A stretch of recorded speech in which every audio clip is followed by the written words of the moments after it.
Kasus penembakan warga negara Indonesia, WNI, oleh aparat Malaysia bukanlah hal baru. Berkali-kali pekerja migran Indonesia, nelayan, atau bahkan pelintas perbatasan menjadi korban tindakan brutal dari aparat negeri jiran. Namun, yang lebih menyakitkan, bukan hanya tindakan Malaysia, tetapi ketidakmampuan pemerintah Indonesia dalam melindungi rakyatnya.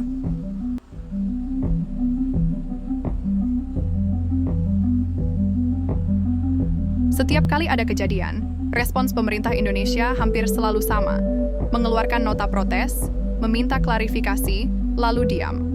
Tidak ada tekanan nyata terhadap Malaysia, tidak ada sanksi diplomatik. Bahkan terkadang kasus ini seolah dibiarkan begitu saja hingga terlupakan. Kasus-kasus penembakan seringkali berakhir tanpa pertanggungjawaban yang jelas. Pemerintah Malaysia jarang membawa pelaku ke pengadilan dengan hukuman yang setimpal, sementara pemerintah Indonesia hanya bisa meminta penyelidikan lebih lanjut tanpa hasil konkret. Korban dan keluarganya seringkali dibiarkan tanpa keadilan. Sebagian besar korban adalah tenaga kerja Indonesia, TKI, yang bekerja di Malaysia. Mereka sering diperlakukan sebagai warga kelas 2, bahkan mengalami kekerasan dari aparat setempat.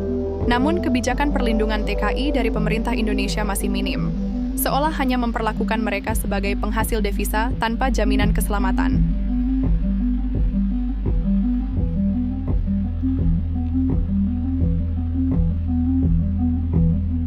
Negara lain yang menghadapi kasus serupa dengan negara tetangganya sering mengambil tindakan lebih tegas. Filipina, misalnya, pernah mengancam memutus hubungan diplomatik ketika ada warganya yang diperlakukan tidak adil. Sementara Indonesia, dengan jumlah WNI yang besar di Malaysia, tampak tidak berdaya dan cenderung tunduk pada kepentingan ekonomi dan politik. Pemerintah harus bertindak, bukan sekedar bicara. Sudah saatnya pemerintah Indonesia berhenti bersikap lemah dan tidak berdaya dalam menghadapi kasus penembakan WNI oleh aparat Malaysia. Ada banyak langkah yang bisa diambil, mulai dari meningkatkan tekanan diplomatik, memberikan perlindungan, hukum yang lebih kuat bagi WNI di luar negeri, hingga memastikan bahwa setiap kasus memiliki konsekuensi bagi hubungan bilateral. Jika tidak, maka pemerintah sendiri yang mengkhianati rakyatnya.